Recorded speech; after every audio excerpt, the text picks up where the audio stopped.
ময়ূরপঙ্খী সিরিয়ালের খুব একটা ইম্পর্টেন্ট নিউজ নিয়ে আজকে আমার হাজির হওয়া এবং একটা খুব এমন একটা শকিং খবর পাওয়া যাচ্ছে যেটা আমি তোমাদেরকে বলবো। এবং তার আগে বলবো সিরিয়ালে কি ঘটছে। বেশ কিছু মজার জিনিস ঘটে গেছে এই মুহূর্তে সিরিয়ালে বা ঘটতে চলেছে, এবং তারই পাশাপাশি বলবো যে প্রথমত পুরো ভিডিওটা একটু মন দিয়ে দেখো, আর দ্বিতীয়ত যারা যারা সাবস্ক্রাইব করোনি তারা প্লিজ সাবস্ক্রাইব করে বেল বাটন ক্লিক করে রেখো। তো এবার যেটা বলবো সেটা হচ্ছে যে এই সিরিয়ালে আমরা দেখতে পাচ্ছি যে অন্নপূর্ণা বাড়ির সবাইকে বেশ মাতিয়ে রেখেছে, বাড়ির সবাইকে রং টং মাখিয়েছে, রং মানে আবির মাখিয়েছে। আবার উল্টো দিকে যে আমাদের সবার প্রিয় আবার অপ্রিয়ও বটে সৌরদীপের যে সৎমা, তেনাকেও মোটামুটি আবির টাবির মাখিয়ে ভূত বানিয়ে দিয়ে পাঠিয়ে দিয়েছে। এবার বাড়ির ঘর তো অপরিষ্কার হয়ে যাবে, এটা তো জানা কথা। আর রং খেলার পরের দিনই এই সমস্ত কিছু পরিষ্কার করে, আবার কেউ দিনের দিনও পরিষ্কার করে। অন্নপূর্ণাকে এবার ছোট মা এসে দায়িত্ব দিয়েছে, সৌরদীপের সৎমা দায়িত্ব দিয়েছে যে তোমাকে ঘরগুলো পরিষ্কার করতে হবে।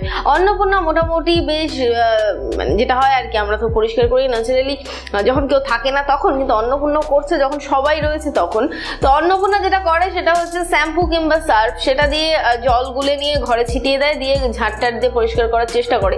আর পল্টু এই বিষয়টার কিছুই জানতো না। আর বিশেষ করে আরেকটা কথা বলে রাখি, সেটা হচ্ছে যে পল্টুর সাথে অন্নপূর্ণার ঝগড়াটা জাস্ট ফাটাফাটি, এবং পল্টু নিজের মতো নিজে নামছে, নিচে ধোয়াধুয়ি চলছে, পল্টু নিজের মতো নিজে নামছে। যখন নামে পল্টু মোটামুটি গান গেতে গেতে আছাড় খায়, আর আছাড় খাওয়ার পরেও পল্টুকে পল্টু কিছু বলতে পারে না, অন্নপূর্ণাই বলে যায়, অন্নপূর্ণাই উল্টোপাল্টা ঝগড়া শুরু করে দেয়। তো যাই হোক, অন্নপূর্ণার দিদা আসছে, এই খবরটা নিশ্চয়ই তোমরা অনেকেই জেনে গেছো, সিরিয়ালে বলা হচ্ছে যে অন্নপূর্ণার দিদা আসে। কিন্তু তোমরা এইটুকু জিনিস জানো না যে অন্নপূর্ণার দিদা কে, এবং তার সাথে ওই পরিবারে সৌরদীপদের পরিবারের ঠিক কি সম্পর্ক। এই যে সৌরদীপের সৎমা, এনার সাথেই হয়তো অন্নপূর্ণার অ্যাকচুয়ালি কোনো সম্পর্ক আছে, যে সম্পর্কটা তুলে ধরা হবে খুব শীঘ্রই সিরিয়ালে। এবং ওর লাইফের কেন এরকম ভাবে আজকে ওই মেয়েটাকে এরকম জায়গায় থাকতে হচ্ছে, যে কারণ আমরা তো দেখেই আসি যে সৌরদীপের সৎমা যে অত্যন্ত বড় লোক এবং প্রত্যেকটা কথায় বলতে গেলে টাকার গরম দেখায়, কিন্তু সেক্ষেত্রে অন্নপূর্ণা খুবই গরিব।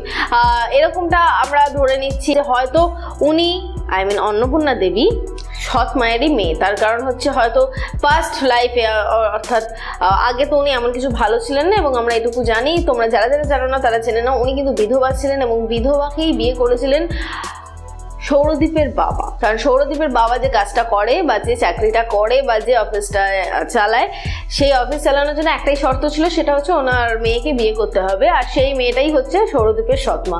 তো যাই হোক, সেই ভদ্রলোক তো মোটামুটি এখন আছে বা নেই সেটা নিয়ে বড় কথা না, বড় কথা হচ্ছে কি উনি তো বিধবা ছিলেন, ওনার আগের কোনো মেয়ে ছিল কিনা সেটা এই মুহূর্তে কিন্তু জানা যায়নি। এখন কিন্তু সেই বিষয়টা তুলে ধরা হলেও হতে পারে। আর গোপন সূত্রে খবর পাওয়া যাচ্ছে যে হয়তো কোনো না কোনো সূত্রে সম্পর্ক রয়েই গেছে সৌরদীপের পরিবারের সাথে অন্নপূর্ণার। তোমরা বলতেই পারো যে তাহলে সৌরদীপের পরিবারের সাথে কি করে অন্নপূর্ণার সম্পর্ক থাকে। তাহলে তোমাদেরকে একটু বুঝিয়ে দিই, সেটা হচ্ছে যে দেখো, এখন ছোট মা কিন্তু ওই বাড়িরই একজন, সুতরাং ওই বাড়িতেই যখন ছোট মা আছে তাহলে ওই বাড়ির সবার সাথেই মোটামুটি অন্নপূর্ণার একটা সম্পর্ক হলো কি, তাই তো। তো যাই হোক বন্ধুরা, তাই তোমাদেরকে বলবো যে ময়ূরপঙ্খী সিরিয়ালটা এই মুহূর্তে খুবই ইম্পর্টেন্ট। তোমরা যদি কেউ মিস করে যাও তাহলে সত্যিই খুব বড় মিস করে যাবে, কারণ কি হচ্ছে না হচ্ছে এই সমস্ত কিছু তোমাদের একটু নজরে রাখাটা দরকার। পারলে তোমরা এই সিরিয়ালটা দেখো স্টার জলসা HD তে ঠিক বিকেল 5:30টার সময় সিরিয়াল ময়ূরপঙ্খী। আর যারা মিস করছো, আমি আছি, আমার ভিডিও যদি ভালো লেগে থাকে তাহলে অবশ্যই করে লাইক করো, যদি কিছু বলতে চাও কমেন্ট করো, পারলে শেয়ার করো, সবাইকে জানতে সাহায্য করো। আর হ্যাঁ, অবশ্যই করে জানাও যে এই যে অ্যাডভান্স খবরটা তোমাদেরকে জানালাম সেটা কেমন লাগলো তোমাদের। আর একটা কথা, সেটা হচ্ছে ময়ূরপঙ্খী সিরিয়ালের সমস্ত আপডেট সবার ফার্স্টে পেতে এখনই সাবস্ক্রাইব করো চিরকুট ইনফিনিটি চ্যানেলকে, আর তার পাশে থাকা বেল বাটন অবশ্যই করে ক্লিক করো আমার ভিডিও সবার ফার্স্টে পাওয়ার জন্য।